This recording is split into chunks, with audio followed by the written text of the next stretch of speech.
Welcome to another episode of FUM0008 machining. Today we are going to have not one, but two motors. First we are going to disassemble the original spindle motor. There is some play in the shaft. So I figure out where is this play coming from, and after that we put it back together and test it. Well, if I reveal now what I'm going to do, it will be a bit of a spoiler, but there will be, let's see what there will be.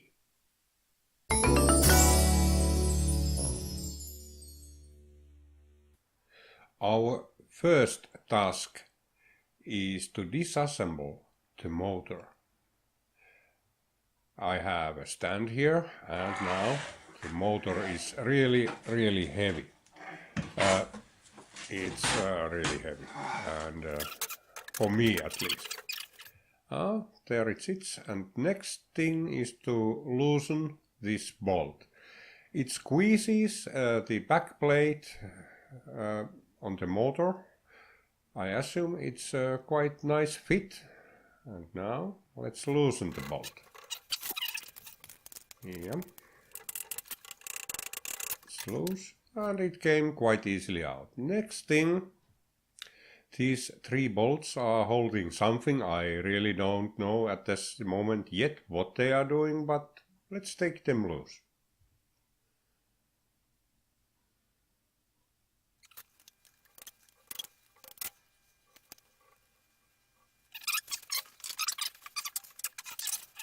Okay, this container is for all the parts that are coming off the motor. I have this video as a backup, so I know where everything belongs. Now, my plan how to draw the thing with the wings is brake system.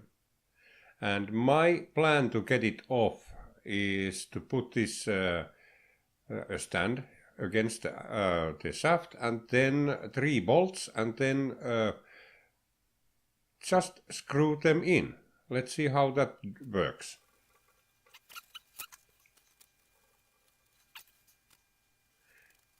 Well, here are the long bolts, and please note I have a wafer under each one of these.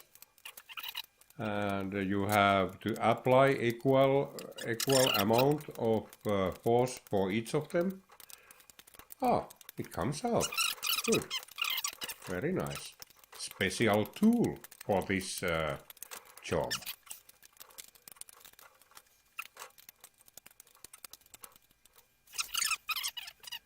Well, now I thought, maybe it's a good idea to remove the front bell first. Yes, actually it is a good idea.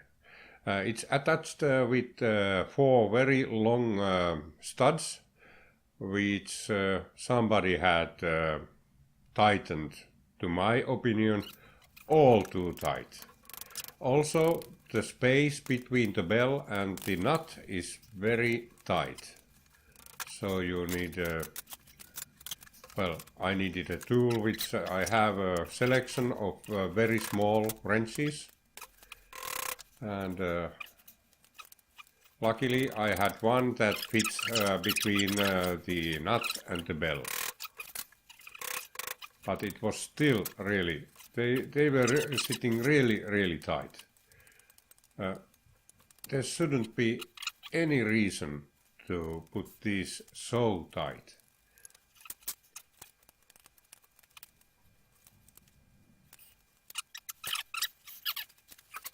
Well, some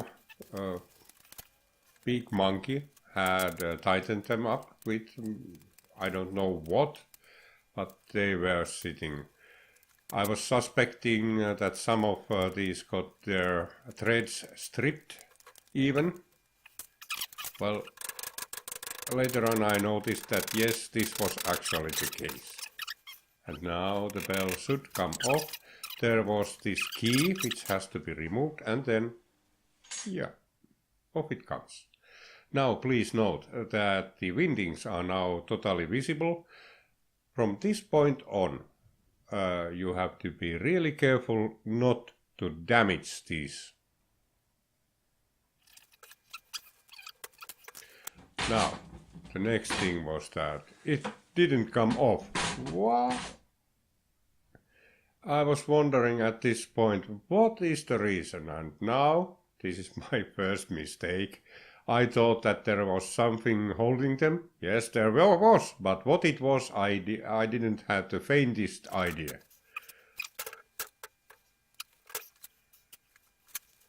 Well, some of you who have been dismantling this type of motors know already what it is. No, brute force doesn't help. Okay, then I figured out what it was. You have to get the brake off first, like this. And then there is this other thing which is between the brake drum and the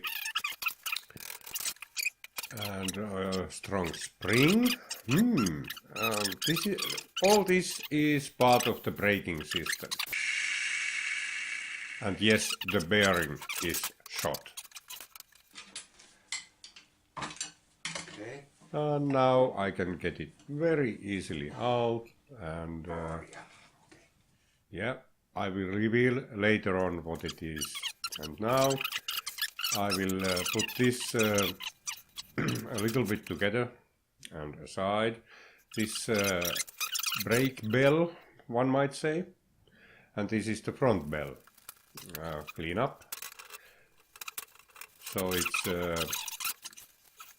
I don't like when the parts are really dirty, and now you can see the reason. This is tapered. It only comes out in one direction. And finally, the brake drum.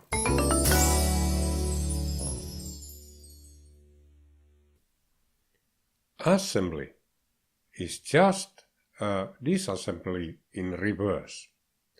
We start with this bearing. I removed the sealing, replaced the grease, and in the process the sealing got destroyed. This is not a problem, because the bell housing and the bearing housing seals the bearing as well.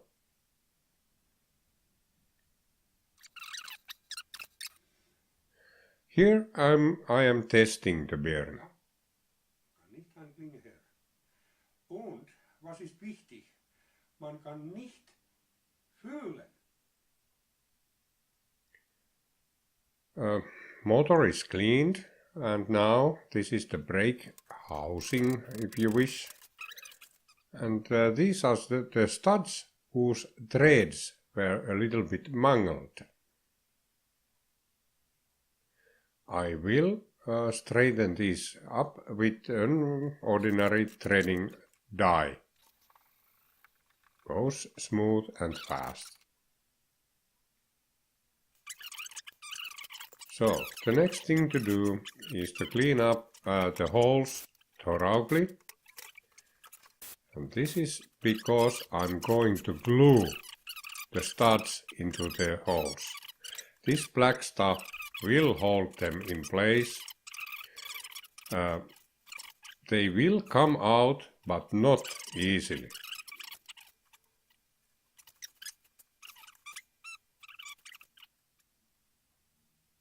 Now let's put the motor together.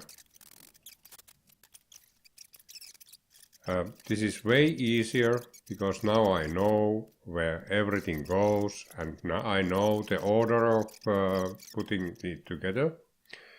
Lubrication is really important here. So there you go, and this is the needle bearing which had 2 thou play in it. It is 0.05 of a millimeters, which is all too much to my taste. Next thing are the nuts for the front bell. I will not tighten these as tight as they were originally. That is unnecessary force. Little is enough here. Next thing will be the back side. Here we put all the things there were. This is the key, the brake, and everything that goes with it. All the bits and pieces. And at last, this thing, which I still don't know what it is holding. Something, I suppose.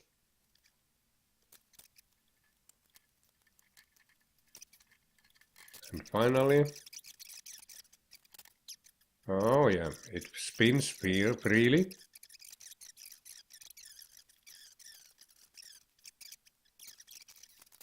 And now the back cover, which I of course installed the wrong way. Now I'm testing the motor. Okay. The bearing is making awful sound. This motor is not good. Motor. Also, it must be replaced. Ich soll diese ersetzen. Das ist sicher.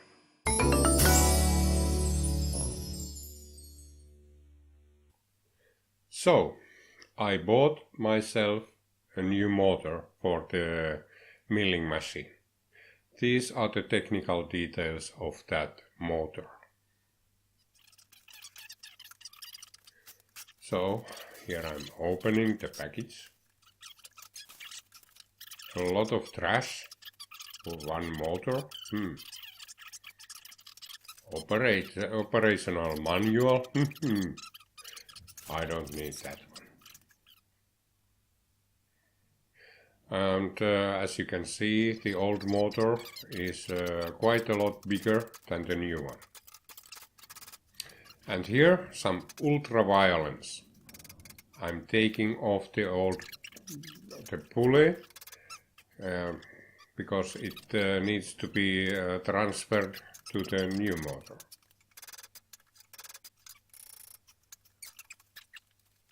Actually, I'm not hitting it hard. Hitting this one hard would be not good. Very, very gentle taps.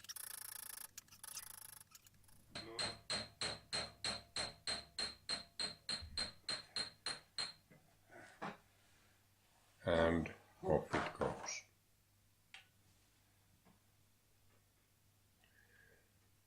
Now, what is the axle shaft diameter? Yeah, in the documentation it says 24 millimeters, but I want to know what does my micrometer say about this.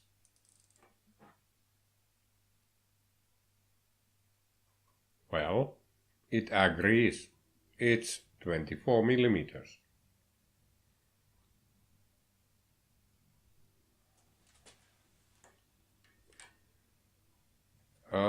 Just a sanity check. Idiot test. So the old hole is 19 millimeters and the new shaft is 24 millimeters. 5 millimeters bigger. No problem. I have a lathe. So turning the jaws in order to get this piece attached. Here I am dialing it in. Note that I'm dialing it in the groove, not outside, but in the groove, because this is the part that needs to run through.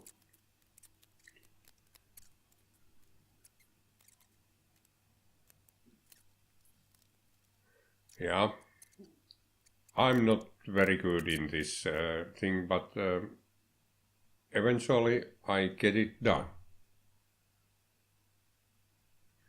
and here 100 of a millimeter run out, half a thou.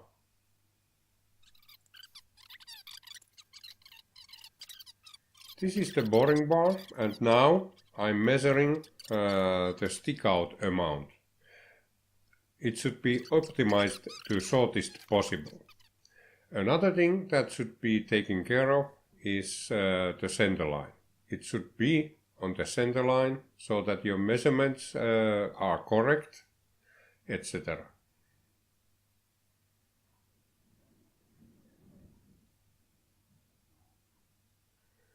Here I am setting up the boring bar so that it is straight into the hole.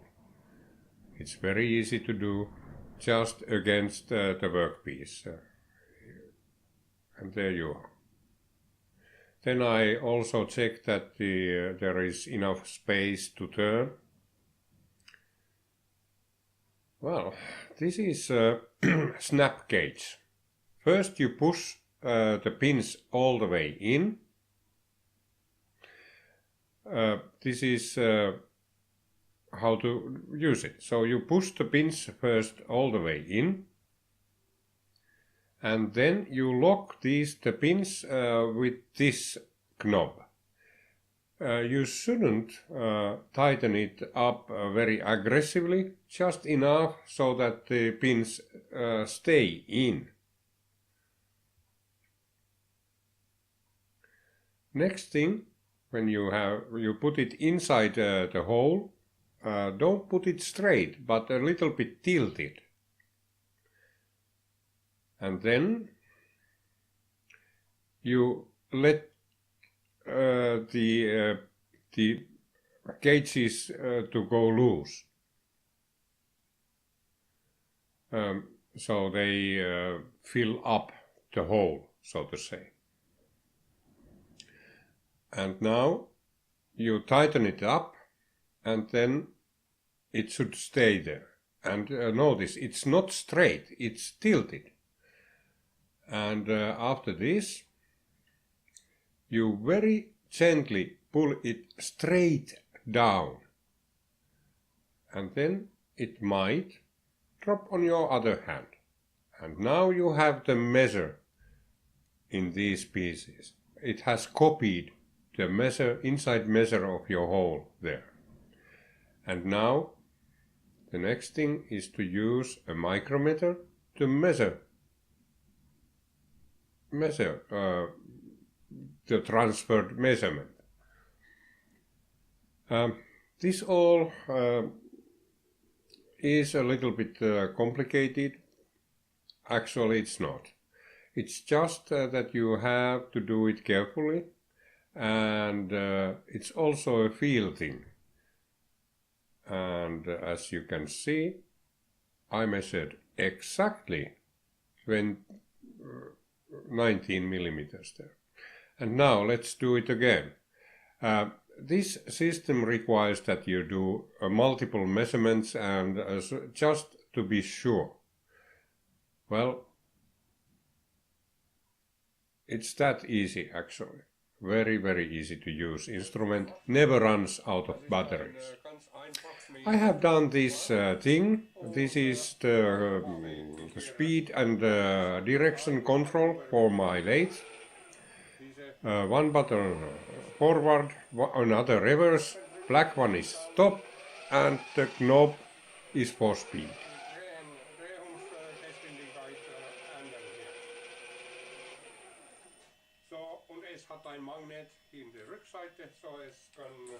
Magnet backside, so it attaches to the lathe.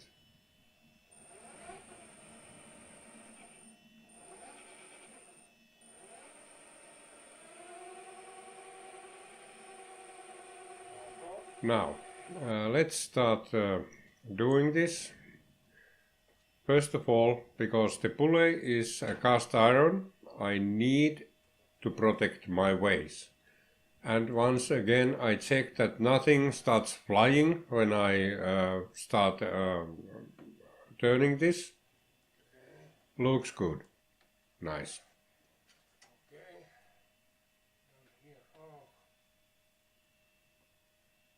some magnets there to keep it's underwear, to keep the underwear in place. And we are ready to go. I will take 0.5 millimeters from diameter in one go, and I will do that until we are very near the 24 millimeters that is required for this application.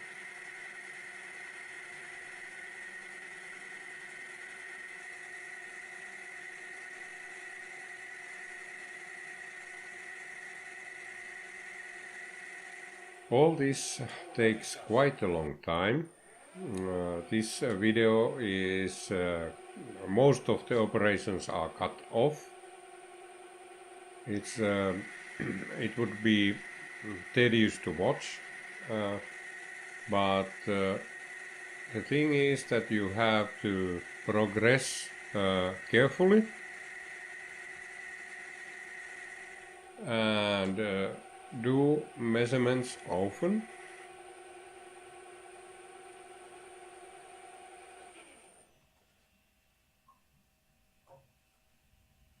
I'm using this bottle brush. No compressed air here. It would blow the cast iron dust everywhere, and I wouldn't like that.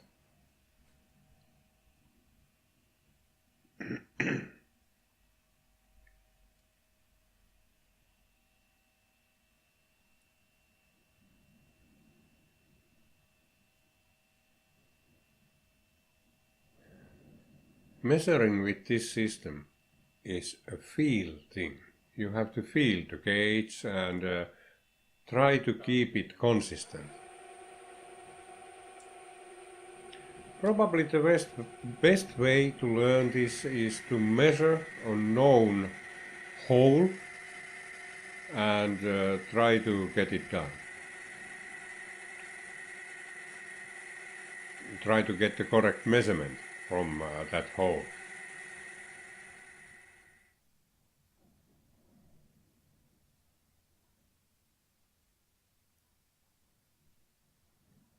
Yeah, 0.5 millimeter each time. And now some calculations. I don't trust my head.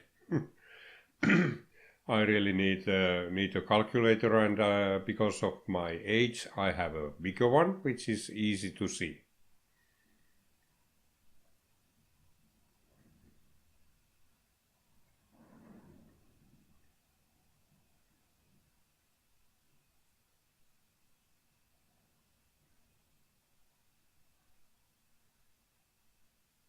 And now this is the final. I am turning this wheel in a very special way with 2 hands. This lathe doesn't have slow enough feed, so I need to do this manual. There is nothing wrong to do this in manual way, it's just a little bit tedious. Okay. Here you are. Now let's measure what is our hole now. So our goal was 24 millimeters. Yoo-hoo! It is exactly actually.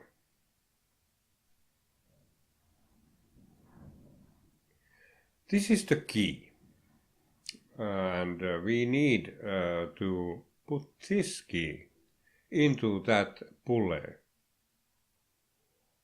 So I'm using a file. It has one side which has no teeth and then another side which has the teeth. This particular file is exactly the correct width for this groove. Well, you could do this with the key whatever that tool is, which has a lot of teeth, is long and so on. I'm doing this with in the very old-fashioned way, filing. In this case, it's not too hard to do. No, no problem with that. It doesn't become very accurate, but in this case, I believe the accuracy is not a problem. And here it's I measure it and it seems to be quite all right. And now let's put the pulley where it belongs.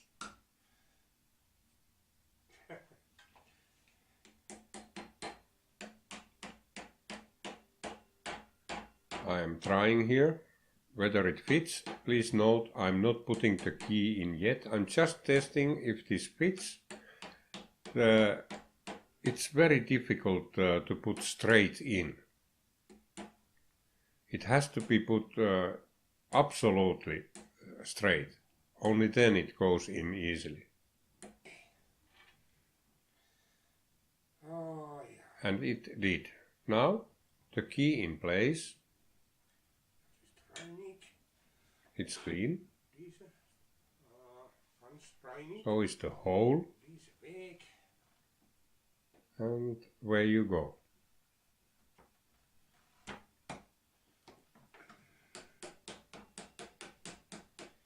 Well, just gently tap it in. And there it is, in place.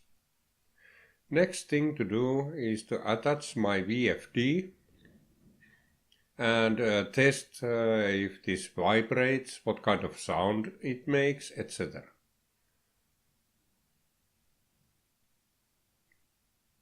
This is the VFD I'm going to use. Now it's connected and let's test it.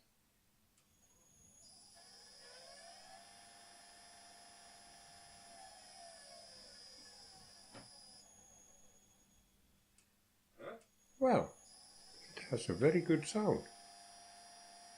No vibrations. It's really, really good and stable. So, the pulley is in balance, which is always good.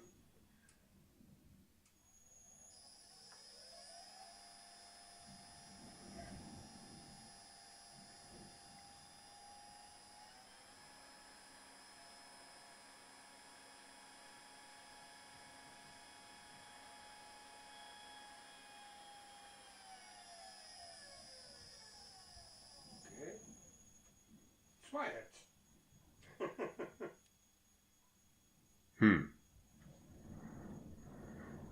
Well, 2 Hz is a little bit too slow. I'm not going to run it in this speed.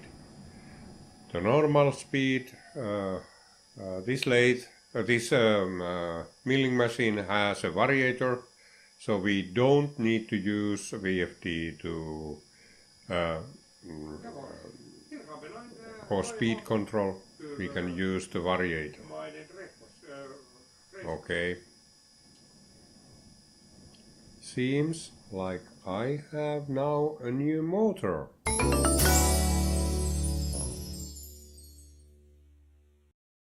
So it is.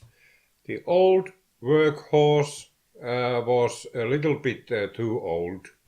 The needle bearing was not in good condition. It had too much play. The motor was rattling, it was vibrating, and if one wants to correct this needle bearing, it is beyond my capabilities to fix that one. So what I did, a new motor, and then used the pulley from the old motor, and it's silent, it doesn't vibrate, so it should be very good. And It's a good German brand. Okay, let's see what we have next time. I probably will put the motor in the milling machine and see how it does its work. Till then, see you!